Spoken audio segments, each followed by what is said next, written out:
Популярное тревел-шоу возвращается. Новый сезон. Новые ведущие. Идем попробуем залезть в толпу. У меня нет слов. Новая реальность, в которой все мы оказались. «Орел и решка. Новая жизнь». Каждый уикенд Эдуард Мацеберидзе А где бесплатно, там вот это вот присутствует всегда. и Соня Шац Это вообще легально. Я такого в жизни не видела. отправляются в новую страну, чтобы понять, а можно ли в ней пожить подольше. Оказалось просто самым благоприятным городом для иммигрантов. Всего лишь 2 евро, и ты смотришь на Каны с высоты птичьего полета. Ну, очень низкого птичьего полета. Прыжки с пирса. Бесценно.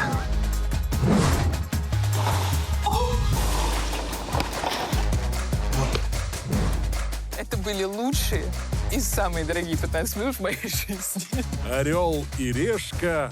Жизнь продолжается». Погнали жировать!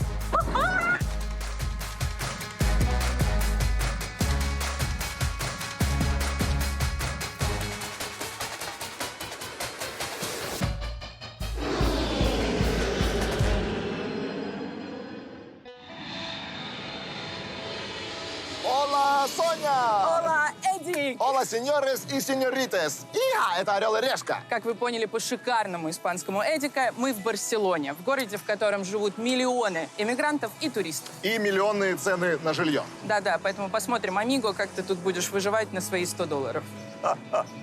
Слышала? Это смех Джеффа Безоса. Это богатый смех. Потому что, смотри, вот, это будет у меня.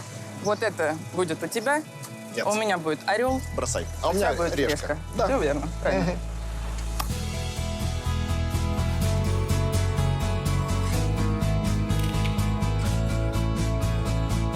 Та-та-ра-ра-та-ра-ра-та-ра-ра-та-ра-ра-та-та-ра-ра. Спасибо! Hasta luego! Hasta pronto! Я понял. А отец такой приятный человек. Вот казалось бы, да? Как так может быть?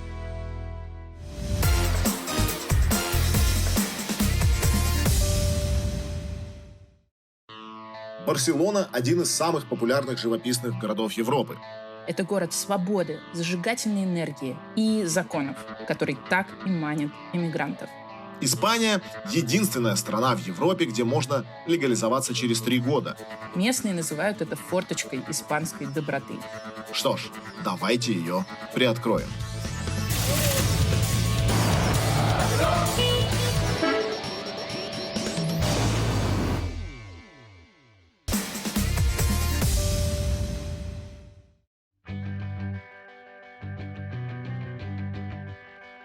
Ну что, Эдик, судьба снова проверяет тебя на прочность. Но ничего, ты выдержишь, ты сможешь, соберись. Итак, чтобы пройти путь бедного иммигранта в Барселоне, нужно сначала попасть в Барселону. Добраться до города можно 5 разными способами. Значит так, метро, такси, аэробус, поезд и общественный транспорт. Причем раньше существовал льготный проезд для беженцев из Украины. Но буквально год назад его упразднили, поэтому придется тратить денежки. Самый дешевый – общественный транспорт. Всего 2,55 евро, и ты, как говорится, в дамках. Дешевле только пешком. Ребят, 2,55. Пыль. Можем к себе позволить. Осталось раздобыть местную валюту. Ну вот, все, как я и думал.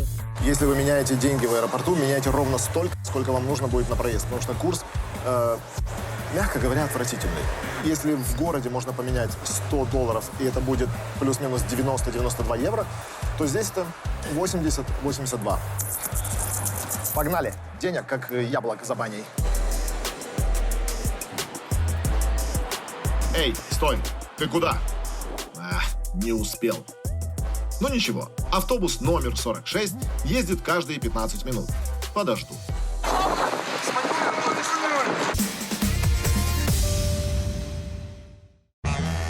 друзья, я в Барселоне и арендовала себе настоящий.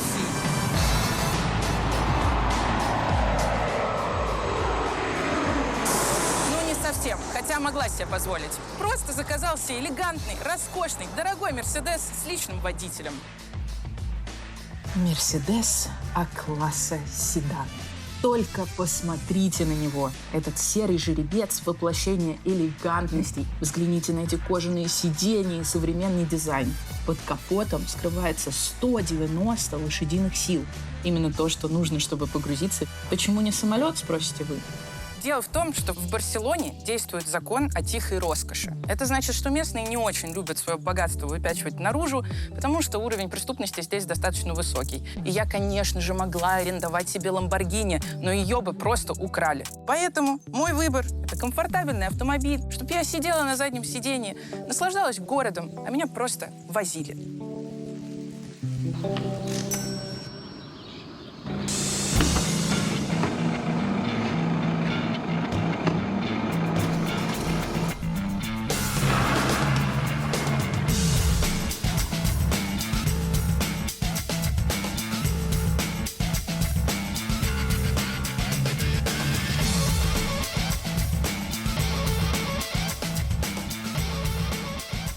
И действительно, сколько едем, ни спорткаров на дорогах, ни ярких кабриолетов. Вполне может быть, что вот это очередь из испанских миллионеров. Или, например, эта парочка на мотоцикле. Вдруг это самые богатые люди в Барселоне.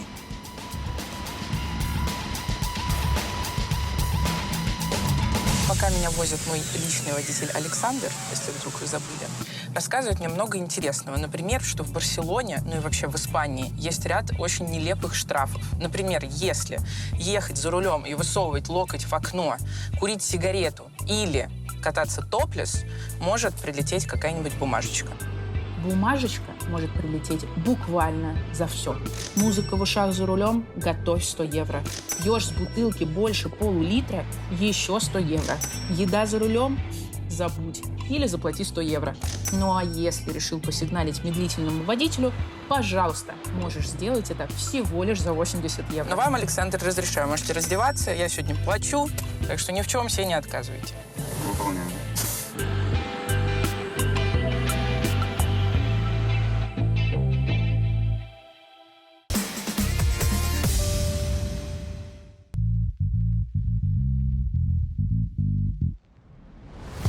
Быть туристом в Барселоне и быть иммигрантом – разница большая. Так бы ехал себе, любовался видами, а сейчас прислушиваюсь и понимаю, что...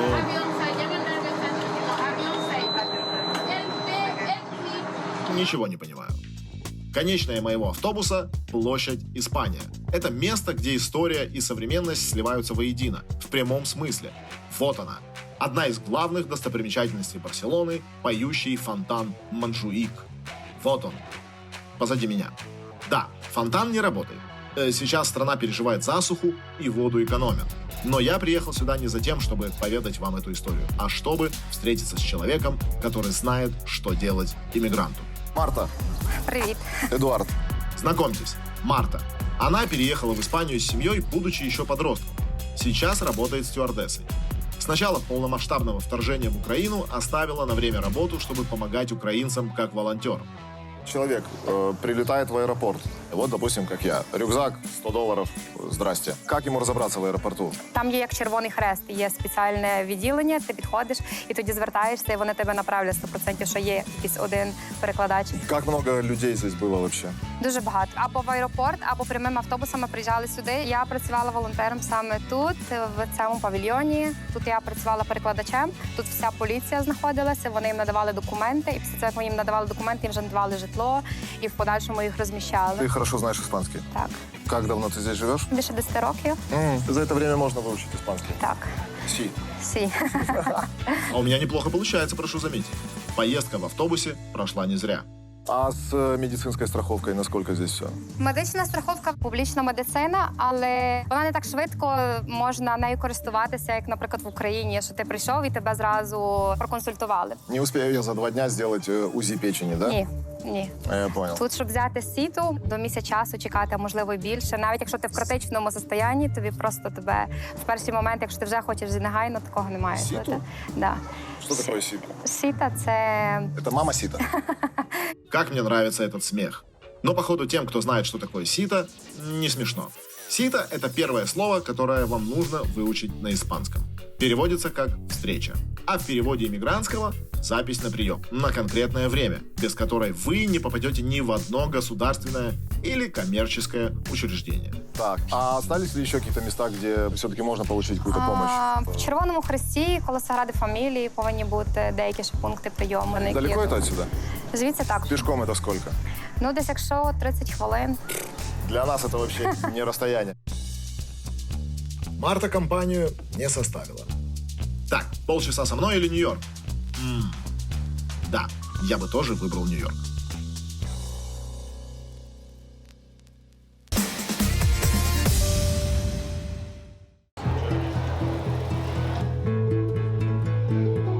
Как и полагается королеве с премиальной картой, я нахожусь на Королевской площади. Друзья, пока мы с вами в Барселоне, а у меня в кармане золотая карта, я просто не могла пройти мимо этого места. Дело в том, что в городе находится старинная эрбастерия. Это, если что, травница. Но не то, что вы подумали. Короче, неважно. Пойдемте внутрь, и вы сами все поймете. Эрбастерия Дель Рей – это первый магазин трав в Барселоне, основанный в 1823 году. Магазину уже больше 200 лет.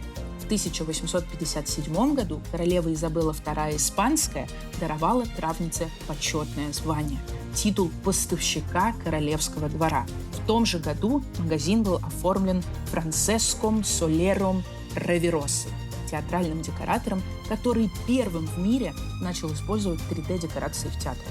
Каждая деталь его работы погружает в аутентичную атмосферу. Как этот фонтан из каррарского мрамора в честь шведского натуралиста Карла фон Линнея. Это ботаник, который сделал классификацию всех этих трав. Тут еще рыбки вон плавают. Ребята, привет. И если вам кажется, что вы уже видели это место, вам не кажется. Эрбастерия Дель Рей стала местом съемок знаменитого фильма «Парфюмер». И теперь я понимаю, почему он выбрал именно это место. Пачули. Ух. Ух ты. Ох. Боже. Но я это не смогу, я это не увезу просто. Но с моим неограниченным бюджетом выход есть. Пойдемте. Hello. Hello. How are you? I'm good, thank you very much. How are you? Yes. Всего за 466 евро из всевозможных натуральных трав я сейчас сделаю себе эксклюзивный, дорогой, уникальный крем. И поможет мне в этом Даниэль. Что ж, приступим. Насыпьте немного розы и календулы. Вот так достаточно. Перемешиваем, перекладываем немного в маленькую емкость, затем добавляем секретный ингредиент. Эссенция де Галла. Галла. Чтобы вы понимали, так звали жену Сальвадора Дали. Поливаем это все каким-то прикольным маслом из пипетки. В общем, намешали кучу всего дорогого и пахучего. А теперь нальем сюда горячую воду. Водяная баня. Вау. О, получилось. Я химик. Еще и цветов туда бабахнем. Нужно подождать, пока остынет крем. А я тем временем пообщаюсь с владелицей этой травяной. И это украинка Павлина Дорошенко, эмигрировавшая в Испанию 9 лет назад. Сейчас магазину вообще 205 евро. Ого. Но вы им не 205 лет владеете, наверное. Так. Открыла год назад. Это место было закрыто. Я познакомилась с владельцем. И сказала, что хочу открыть. А вот еще такой иммигрантский вопрос. Вот насколько вообще легко приехать в Барселону, найти закрытую травницу и ее взять себе и начать в ней что-то делать? Ну, не сложно. Правда? Главное, чтобы было желание. Здесь лицензия уже была, поэтому мне не надо было ее открывать. Все шло вместе. В магазине надо покупать лицензию. Но в этом магазине она историческая, она передается как бы постоянно с магазина. Класс. В принципе, хороший вариант. Лицензия – это бумага, позволяющая работать в помещении. Купил ее и вуаля, твори и развивайся. Кстати, мое творение уже готово. Я прошла все стадии от этого химика до продавца-консультанта. Сейчас я упакую и Эдику продам за бешеные деньги. Смотрите. Потрясающе.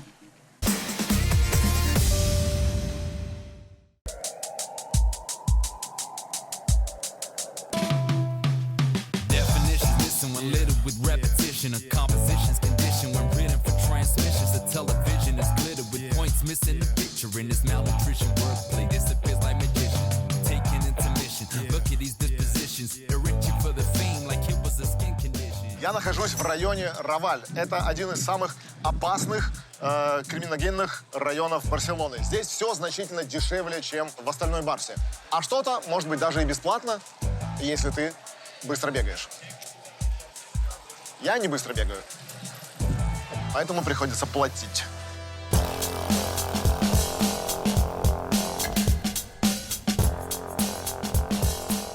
Марта, как человек добрый и обходительный, надавала мне кучу советов, где можно поесть бесплатно или практически бесплатно. Но я не могу уехать из Испании, не попробовав их традиционное блюдо под названием мигос. И в этом мне поможет Хесус. Мигос, что в переводе с испанского означает крошки, в данном случае хлебные крошки, это традиционное блюдо Андалусии, автономного сообщества на юге Испании. Это родина танца фламенко, если вы не знали, а также родина Хесуса, одного из владельцев этого бара. Вместе с семьей они переехали жить в Каталонию много лет назад, внутренние иммигранты, так сказать. При переезде не растерялись и прихватили с собой уникальные рецепты родного края. 27 лет назад мой отец работал в баре в 5 минутах отсюда. Как-то он обратил внимание на это пустое помещение и решил его приобрести.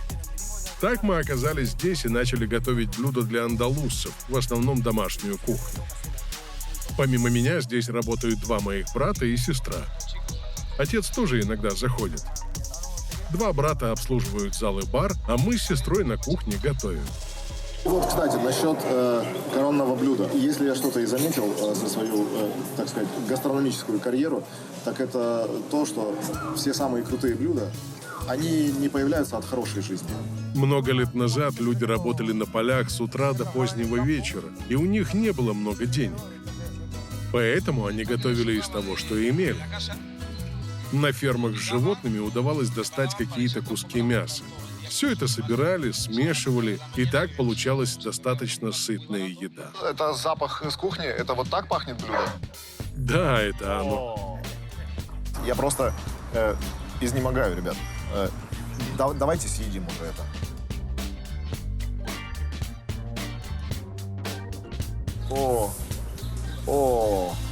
Так. Приятного аппетита. Ну, что вам сказать, друзья мои. Во-первых, порция выглядит как 2, что не может не нравиться. Во-вторых, погнали.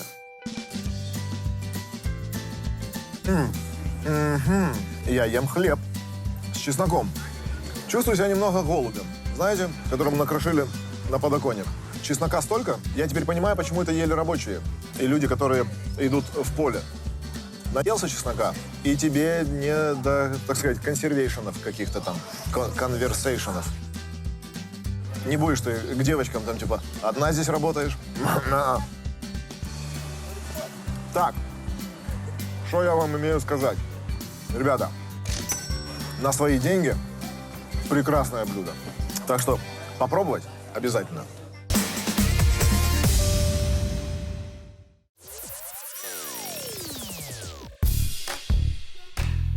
У меня в кармане золотая карта, поэтому мы с вами сейчас поедем, подберем мне какое-нибудь подходящее жилье. Предлагаю найти райончик побогаче и там вот что-нибудь себе присмотреть. Александр, меня в сырью, пожалуйста.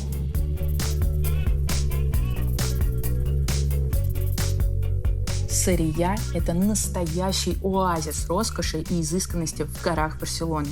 Ухоженные улицы, шикарные отели и дома, скрывающиеся от чужих глаз в зелени. И люди. Их почти нет. Либо они тоже скрываются, либо я что-то не понимаю. Ну что, друзья, вот такая она, эта Сырья. Решила позвать сюда Алину. Это эксперт по релокации и недвижимости, чтобы она мне чуточку вообще разложила, что здесь происходит, сколько все это стоит и как мне скорее это все заполучить. Привет! Привет, Алина. Расскажи, пожалуйста, почему вообще так сложилось, что именно это место стало богатым районом? Дело в том, что богачи решили убегать из старого города, из центра Барселоны на гору. И это считается зона Альта. Высокая зона, высокое общество. Чем выше ты живешь, тем выше ты есть. Прекрасно. Мне очень нравится. Понимаешь, да? Вот как раз твой уровень. Так, хорошо. А еще есть какие-то районы? Да, вот Сырья, Сан-Жерваси, Педральбес – это такой топ-3. Топ-3 Барселоны.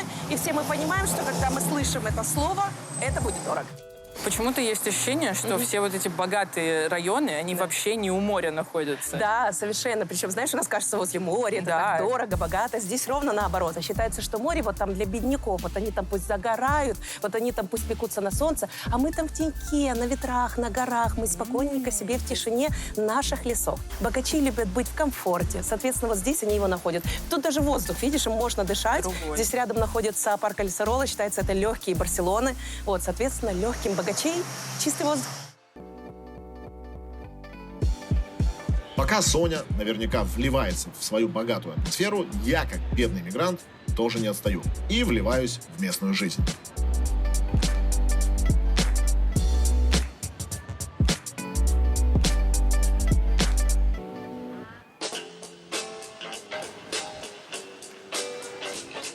Да уж, думал, позагораю на пляже, подумаю о жизни, но здесь столько людей. Найду себе развлечения получше. И даже знаю с кем. С моей подругой, которая эмигрировала сюда из Беларуси.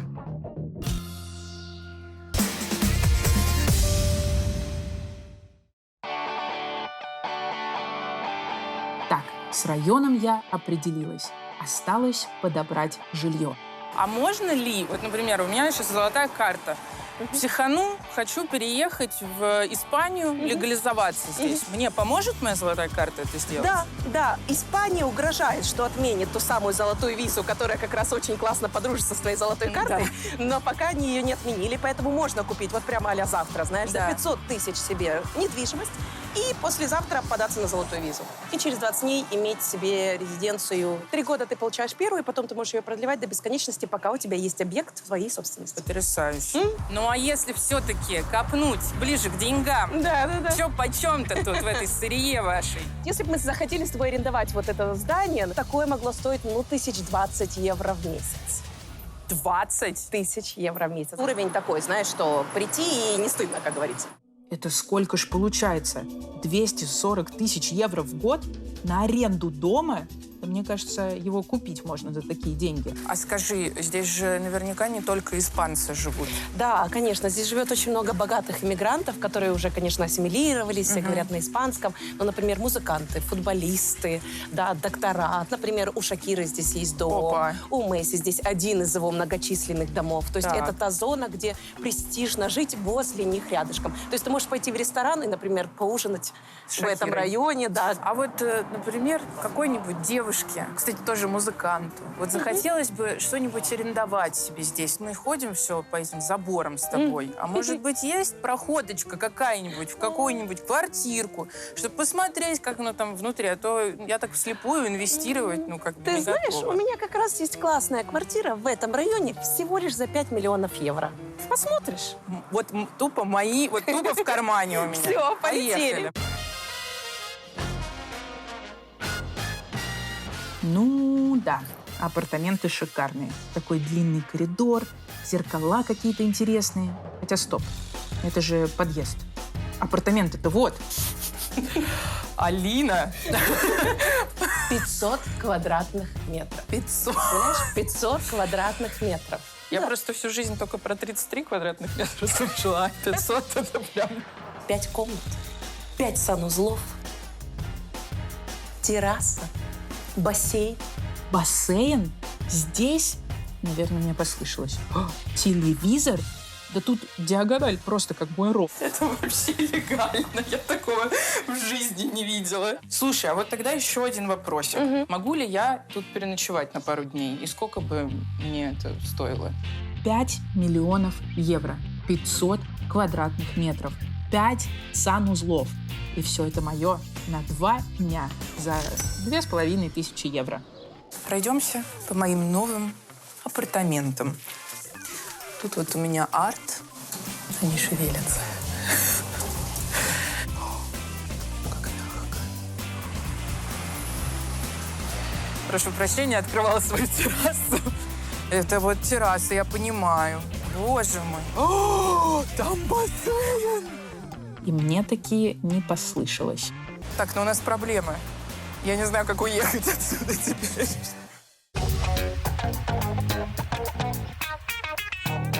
Слушайте, ну квартира шикарная. Все есть для удобства. Но вот чего-то как будто бы не хватает.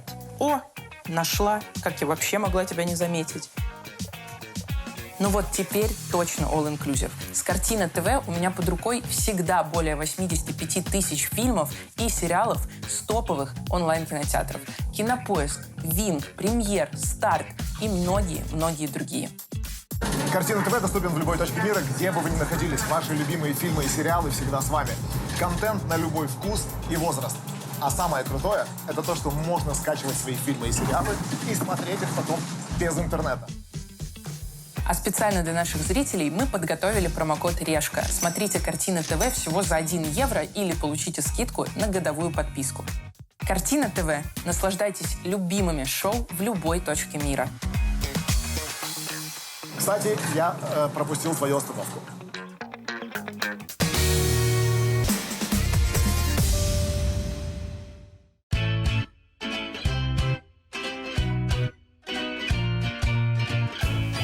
Я договорился со своей подругой Ириной Приходько встретиться здесь, практически в центре Барселоны. Не знаю, почему была выбрана локация нудистский пляж. Это немного отвлекает, но я думаю, мы справимся. Эдик! Привет! Хорошо, здорово. Ира или Ирина, или Ирен, как я ее называю, тоже стендап-комик. Комикеса, вернее. Ну, короче, вы поняли. Выехала из Беларуси в 22 году и уже год живет в Испании. Скажи, пожалуйста, как ты устроилась в Барселоне? Почему Барселона? Все, что мы любим. Языковой барьер, страшная жара, голые люди, пиво каждый день. Короче, чем отличается Испания по менталитету от всех других стран? Здесь у них работа интегрирована в жизнь, а не жизнь интегрирована в работу. Типа Ир, того. но если честно, я позвал тебя не просто так. Не посмотреть на стариков. Неужели? Я хотел с тобой поиграть в игру, которая называется «Падл». Знаешь, что это такое? Нет, я не знаю, Эдик, что это такое. Вот. Я это- очень заинтригована. А это, между прочим, в свое время привезли милые мексиканцы не менее милым испанцам в подарок, так сказать. Игру новую. Это как теннис, сквош, бадминтон и еще много всяких игр, которых я не знаю, в чем их суть. Они смешали все и сделали вот это. Вот, это и есть падл. Ну, Эдик, я тогда сразу тебе говорю, что я тебе разрешаю выиграть. Я разрешаю тебе проиграть. Падл-теннис – это идеальный выбор для тех, кто хочет круто провести время и завести новых друзей, не тратя при этом бешеные деньги. Более того, напарников для игры можно легко найти через соцсети. Как прекрасно, что в Европе сейчас сезон скидок. И вот, смотри, 10 евро. Целый лук. Представляешь? А еще это командный вид спорта. Нам помогут девчонки из украинского комьюнити. Итак, Сандра, Ира, милости просим. Ой, професіонали прям собрались здесь. Перше правило. Має бути вдягнена ракетка, щоб комусь не полетіла в голову. Ага. Важливе правило. Так, це я можу. Так. Ну, там есть еще несколько правил, которые я не запомнил. Но ничего, по ходу дела разберусь. Танга. Ну, давай, Эдик. Андрей Агасьевич. Что, Ирин, как вам? Давай свои шары Сухую сюда, наваливать. Эдик. Почти.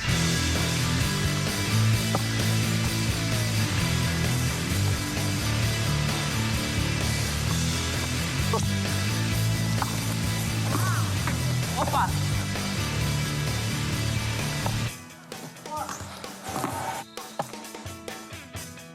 Это 40. Аут. Или это не аут? Когда там перерыв?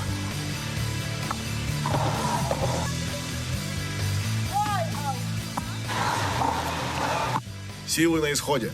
Идем практически на равных. Осталось несколько подач и... Почему я всегда выигрываю? Не знаю. Может быть, потому что я победитель по жизни. Падл-теннис — это то, что нужно, чтобы социализироваться в Барселоне и почувствовать энергичный ритм этого города. Ира, разделал тебя как ребенка.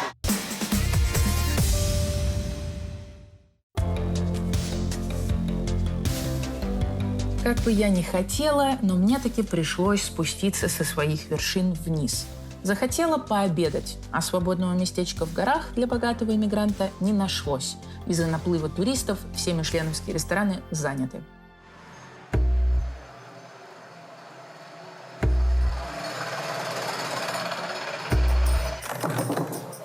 Закрыто. И тут закрыто. Господи, эти испанцы со своей сиестой. А куда мне пойти поесть? Да куда идти? Дай знак! О, спасибо. Хорошо, что у нас есть незаменимый помощник Relife. Это соцсеть, в которой можно зарабатывать на своем контенте, получать награды за активность и, самое главное, очень легко находить людей по интересам в сообществах. Открываем приложение, заходим в сообщество Барселоны и вуаля! Все самые интересные заведения, которые рекомендуют пользователи. И вот сразу то, что мне нужно. Устричный бар Six Oysters, который открыли иммигранты из Киева. Всего 30 секунд, и я знаю, куда мне идти. Используйте промокод Барселона, и вы получите скидку в 50% на годовую премиум-подписку. Поторопитесь, промокод действует 90 дней. Переходите по QR-коду на экране или по ссылке в описании. Relife. Мир в твоих руках.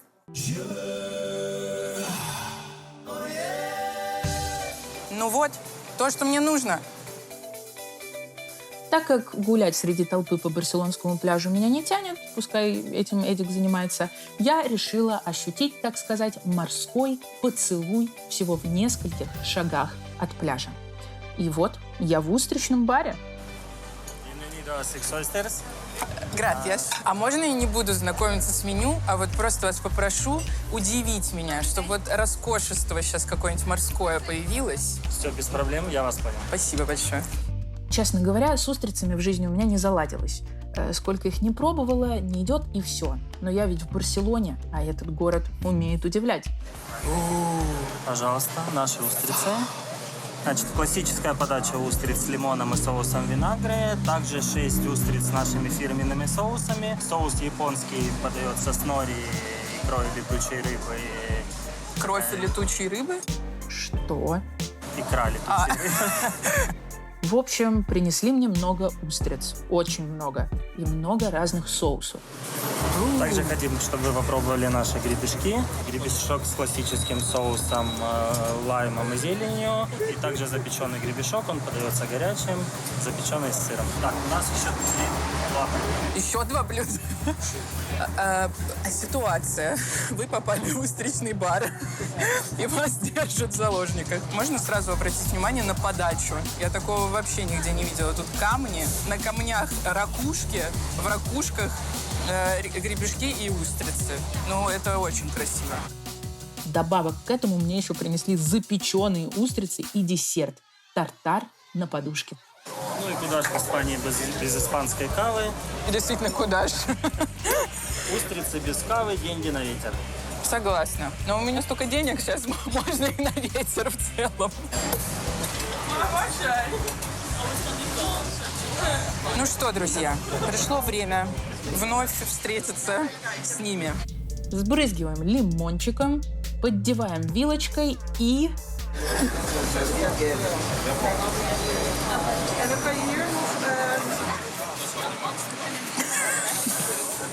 Я так хочу их любить. Я так хочу любить их. Я просто не не человек, понимаете? Я приготовленное люблю. Но есть как бы свежесть блюда, и это потрясающе. Свежак прям свежак. Во всяком случае, я попробовала. И меня уже ждет запеченный гребешок.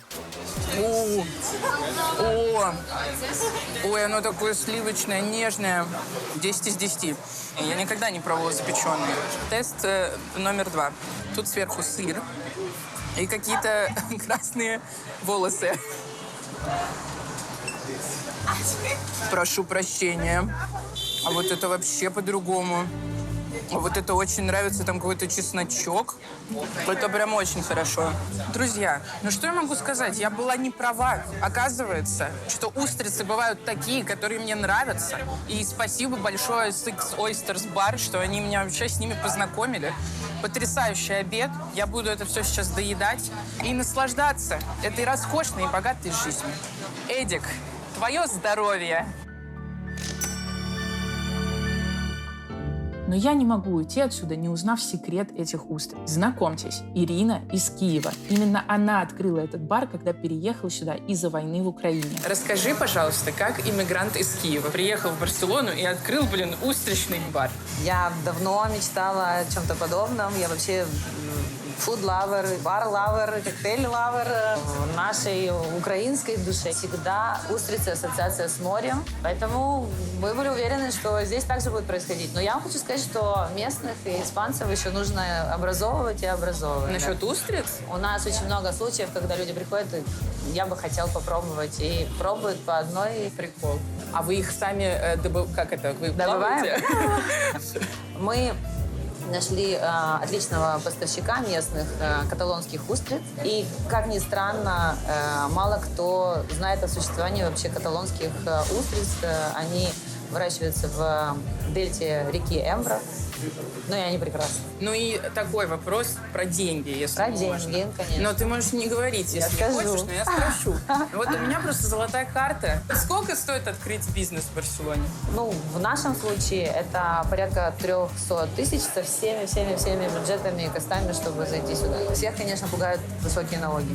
Что в Испании есть даже шутка такая, что лучше ты убей человека, ограбь, укради, но налог заплати.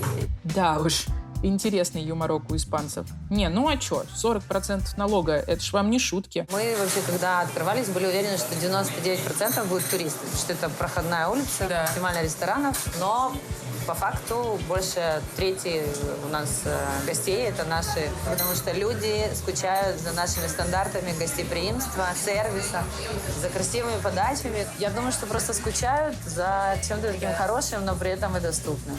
Порт Барселонеты. Приходите есть устрицы. Я пошла.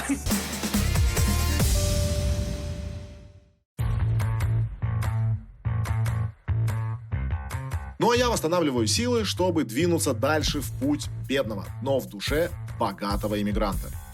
Ну это было круто, конечно. Да. Не такая жара. Скажи, пожалуйста, где человеку с моими возможностями гульнуть максимально бюджетно? Смотровые площадки любишь? Это максимально бюджетно. Ну вот, а до нее еще и пешком можно дойти. Как там говорят, чем выше живешь, тем выше ты есть. Ну, полчаса пешком в гору, и мне кажется, я уже максимально высоко. Вот мы, собственно, и на том месте, так, которое я анонсировала. Это бункер, который был построен в 30-е годы прошлого века во время гражданской войны. И чтобы использовать его как убежище, потому что Барселона подвергалась бомбардировкам. После войны бункеры утратили военное значение и в 50-х годах привлекли иммигрантов из других частей Испании. Приезжие обосновывались здесь, строя бараки на заброшенных военных объектах. Вид отсюда, конечно, потрясающий. А вот здесь, то есть, были какие-то стенки, комнатки, видимо. Там ну, вот это и были вот эти вот бараки пристройки, скорее всего. Эдик, это тебе. Мне никто никогда не делал таких подарков. Блин, красиво, действительно. Слушай, очень красиво. И очень большая площадь. Я не думал, что Барса настолько огромная. О, боже, еще там целая Барса. Да, и сзади. это все Барселона, прикинь. Саграда очень красивая. Самая красивая недостройка в мире. Блин, смешная шутка есть у одной комикессы здесь. Ирен Санго. У нее есть шутка, что она, как Саграда Фамилия, always unfinished.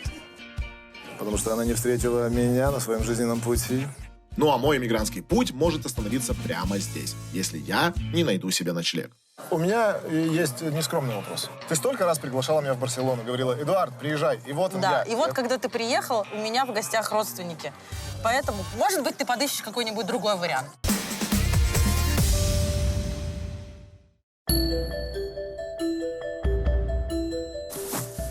Так, 1, 2, 3, 4, 5, 6. Ну, то, что мне нужно как раз для сна.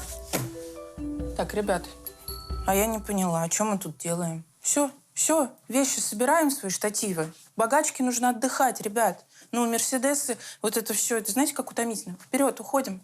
До завтра. Пока.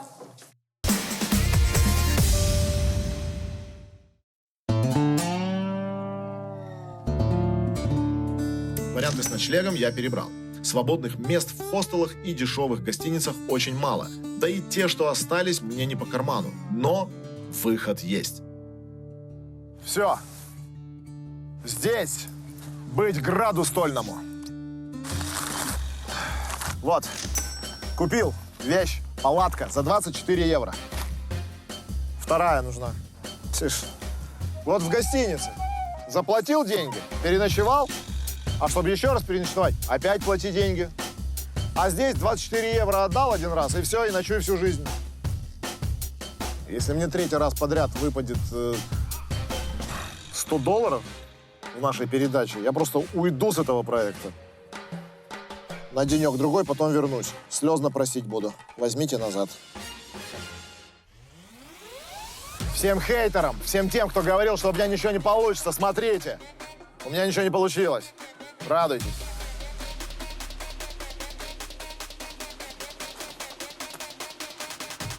Ну чё? А, всем хейтерам, кто в меня не верил, смотрите, вот. Собрал себе отель за 24 евро. Взял и пошел в город теперь с ним. Это называется свобода. Все, друзья мои, это был жутко напряженный, длинный, сложный день. И наконец-то я могу отдохнуть. Увидимся завтра. Ну, в смысле, для меня завтра. А для вас прям через пару минут. Что вы, первый раз смотрите, что ли, «Орел и решку»? Все. Спокойной ночи.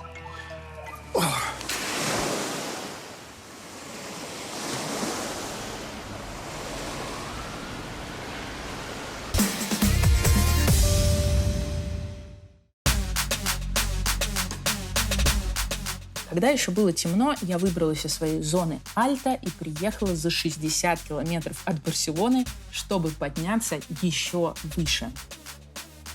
Друзья, вы спросите меня, куда и на кой черт я приперлась в 6 утра? А я вам отвечу, на фестиваль воздушных шаров. И посмотрим на Барселону с высоты птичьего полета. Погнали. Я в шаре! Это как это, помните в детстве, типа надувные замки?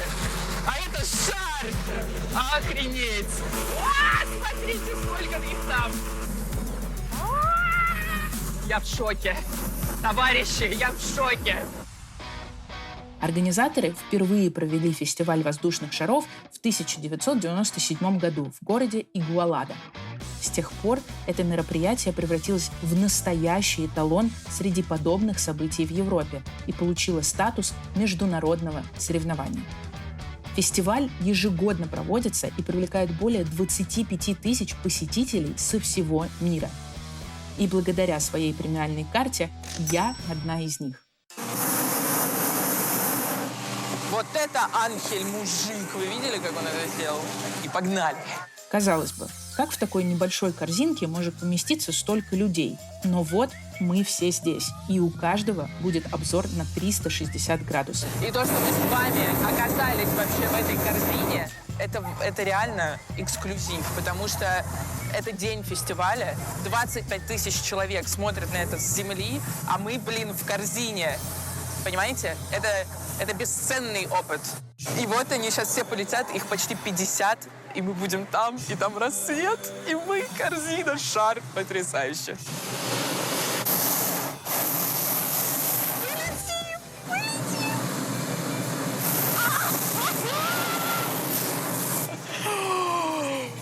Боже, как красиво! Я вроде видела шары в своей жизни воздушные, но это как-то так прикольно, что их так много. И они все пытаются взлететь. Не у всех, кстати, получается. У нас Анхель, потому что, блин, самый крутой чувак. Вау, это так красиво. И там еще солнышко встает из-за гор. У меня шок, я сейчас заплачу. Находясь в воздушном шаре, я чувствую какие-то невероятные ощущения свободы. Внизу красивый город, а вокруг только небо и много шаров.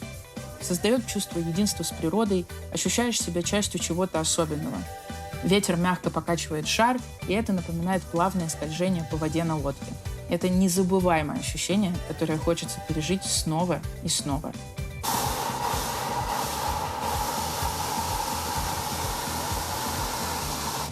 Ой, как у нас... Ой, боже мой, что это за мягкая мягкость? Боже мой. Друзья, мы на Земле. Это было офигенно. Это очень классный экспириенс вообще. Топ-10 в моей жизни 100%. Очень красиво.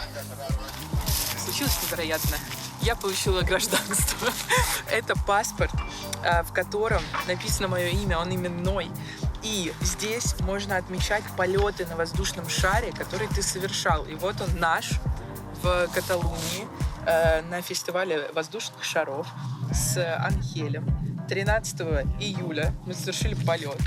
И можем дальше вот так вот кататься по всем точкам, собирать штампики и, не знаю, что-то в конце, наверное, получить. Потрясающе. Очень круто.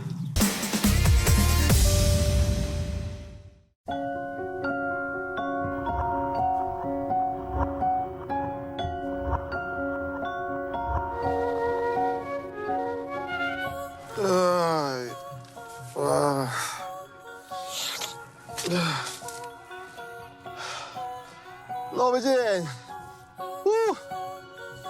Новые приключения. Ой, Господи. Нас ждет масса интересного.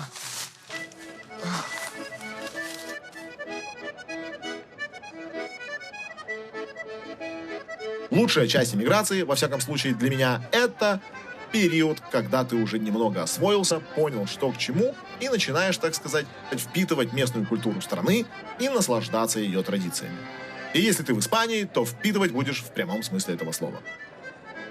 Друзья мои, я проснулся, почистил зубы в море, прямо морским ежом, и как истинный каталонец отправляюсь сейчас на Вермутада. Потому что самое время, 12 часов. Вермутада — это как коррида, только там нет быков, никто не страдает, не умирает, а просто люди пьют вермут. Собственно говоря, что я сейчас и буду делать в баре Марсейя. Бахнем по маленькой. Эта традиция зародилась еще в середине 20 века. Времена были тяжелые. Чтобы как-то выжить, люди работали на 2 работах. И вот в полдень у них появлялся маленький перерыв. А вермут, как верный друг, всегда был рядом. Как и бары, которые здесь на каждом шагу. И я собираюсь почтить испанскую традицию в самом древнем из них – бар Марсейя. Открылся еще в 1820 году. Вот как это выглядело в 1820 году, так это и выглядит. Те же вентиляторы, обшарпанный потолок, зеркала тех времен. Кстати, поговаривают, в этом баре выпивали знаменитые люди. Если верить каталонцам, здесь пропустили не один стакан Пабло Пикассо и Эрнест Хемингуэй. Правда говоря, половина баров в мире утверждают, что Хемингуэй сидел вот за тем столом. Лично я каталонцам верю. Скоро они будут говорить, в нашем баре был Пикассо, Хемингуэй и Этька.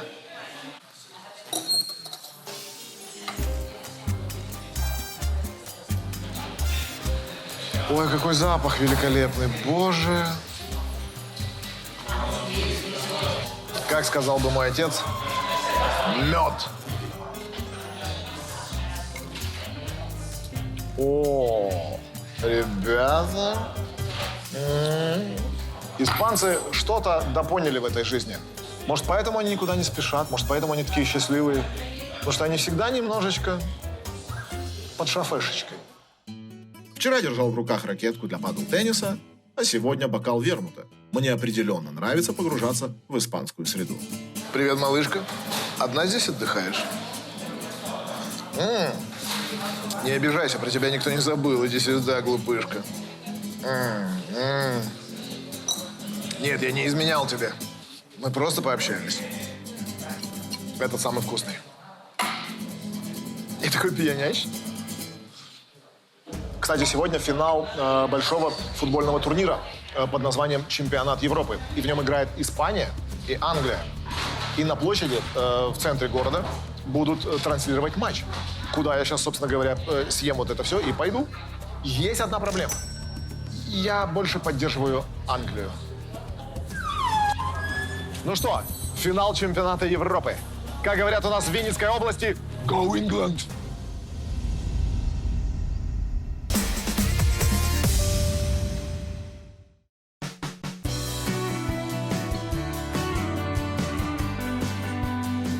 Мы находимся в сердце готического квартала Барселоны. Но не подумайте, я не следую по пятам парфюмера. Нет, у меня здесь есть одно важное дело. Друзья, за этот день в Барселоне я конкретно испачкала свои босоножки. И в обычной жизни, конечно, бы помыла, постирала, но у меня золотая карта, поэтому я просто куплю себе новые. И у меня для этого есть отличное местечко. Пойдемте. Ля Мануэль Альпаргатера – легендарная мастерская, основанная в 1940 году, где до сих пор вручную изготавливают традиционные испанские эспадрильи из натуральных материалов. Каждая пара обуви здесь уникальна и является настоящим произведением искусства. Тут такой прикольный запах прям вот этой вот ткани, наверное, не знаю. И вот они все эти подошвы, они еще есть разные. На каблуках есть плоские. Очень прикольно. Че по бабкам? Значит, 50, 40, 30. Ну, в целом, мне кажется, это больше Эдика бюджет, чем мой. Понимаете, это базово слишком для меня. И я знаю, что здесь можно сделать кое-что супер эксклюзивное и сделать эти эспадрильи своими руками. Поэтому предлагаю отправиться в мастерскую и уже приступить к делу. Изначально эспадрильи использовались лишь на полевых работах, как идеальная обувь для жаркого климата Испании. Но вскоре, благодаря этому магазину, эспадрильи начали появляться на обложках мировых журналов и на ногах известных людей. И сегодня я пополню этот список знаменитостей. Решила, что сделаю модель Пинчо, ту, которую носил Сальвадор Дали. Сальвадор Дали был главным поклонником этой модели и носил их под смокинг. I'm excited. Итак, для того, чтобы сделать эти тапки, нам понадобится подошва, 9 метров ленточек, спица и... Нам нужно сделать 5-10 дырок. Одна здесь, другая посередине. Она просто жестко проткнула. Сначала внутрь, потом наружу. Ага. Она просто херачит дырки вообще, где видит. О май гад. Не волнуйся. Отлично. Окей. Я придумала заголовок для желтой прессы. Типа, дочь террористки в эмиграции делает обувь своими руками. Выглядит это просто. Проткнуть дырку и протянуть ленту. Но поверьте, тем, кто это делал, это реально огромный труд и мастерство, которые люди наверняка вырабатывают годами. О май гад.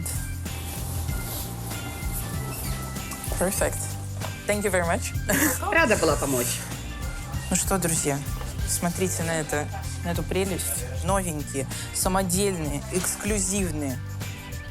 Платим и уходим. Thank you very much. Bye-bye. Приходите еще.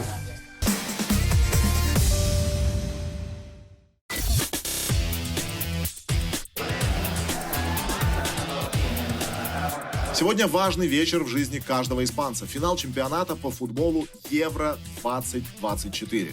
А я надеюсь, что для меня этот вечер не станет последним, ведь я собираюсь влиться в толпу из 500 тысяч испанских фанатов, будучи фанатом сборной Англии. Что хотелось бы заметить, несмотря на то, что я достаточно проанглийский мальчик и болею за Манчестер Юнайтед уже очень давно, не получается не заразиться этим вайбом от испанцев. Они настолько круто поддерживают свою сборную. Здесь все настолько в каком-то едином порыве, что как бы я ни был за Англию, я стою и все равно переживаю за испанцев. Влюбляет в себя этот город и эти прекрасные люди. Немножечко мурахи аж по телу по всему идут. Реально атмосфера, как будто бы ты на стадионе. Абсолютно такая же. Абсолютно. Как вы думаете, какой будет счет? Это будет напряженная игра. Думаю, Испания выиграет, но у Англии очень хорошая команда. Как тебя зовут? А я Стив. Эдик мой новый друг. У него кепка Янки, настоящий Янки парень. Нет, я не поддерживаю Янки. Я из Нью-Йорка, я поддерживаю Янки. Думаю, счет будет 2-1. Что ж, Дедуля поставил 2-1 на Испанию. Мне кажется, будет 1-1. Испанцы забьют первыми. Англичане сравняют под конец. Вот где Соня сейчас с ее золотой карточкой? Где? В окружении мулатов каких-то там в хамаме сидит. Вот где настоящий кайф. Дорогие друзья и зрители «Орла и решки», мы очень хотим, чтобы ваш уикенд в Барселоне вам запомнился и вообще прошел на ура. Поэтому оставляем вам небольшой презент. $100, прячем их в бутылку и оставляем в парке «Цитадель». Бутылку в Барселоне ищите в парке «Цитадель». Идите прямо по тропинке к статуе Мамонта. Затем поверните налево и пройдите Пласа де Жуан Февлер в сторону озера.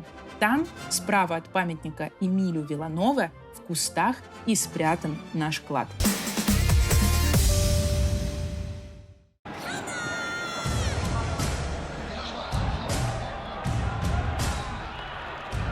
Итак, второй тайм. Игра уже потеряла свою прежнюю сдержанность. Как говорится, игра уже не та. Да и я уже не тот. Все, Вермут начинает отпускать, и любовь к Англии возвращается. Go England.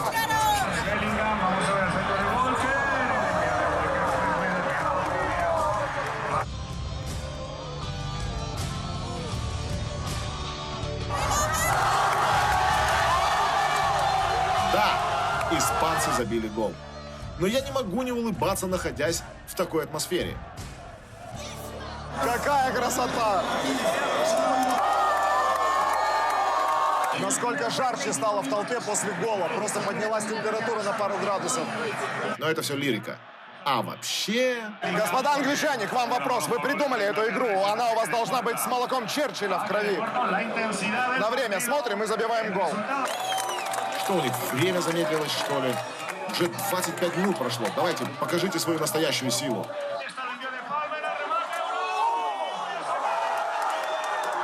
Ну вот, улыбка снова на моем лице. Правда, только на моем. 1-1. Я же говорил, я же предупреждал. Чем дальше, тем атмосфера напряженнее.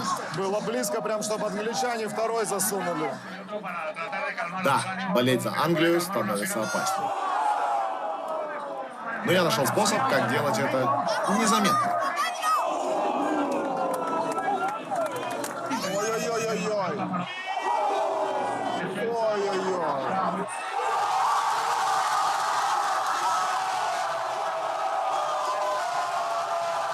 Одна минута, англичане. Ну, удивите мир.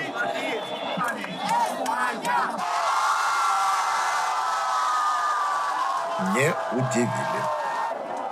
Господа испанцы, поздравляем.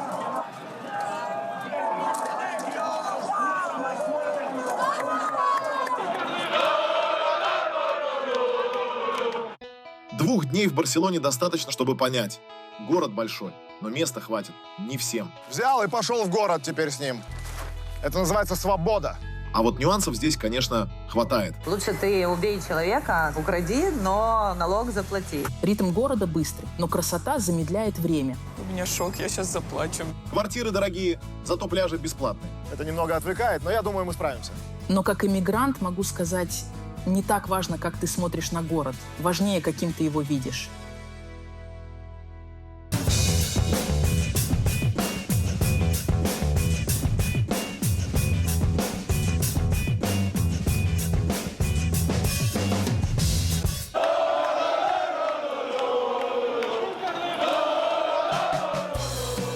Эдик, как ты? Я великолепно.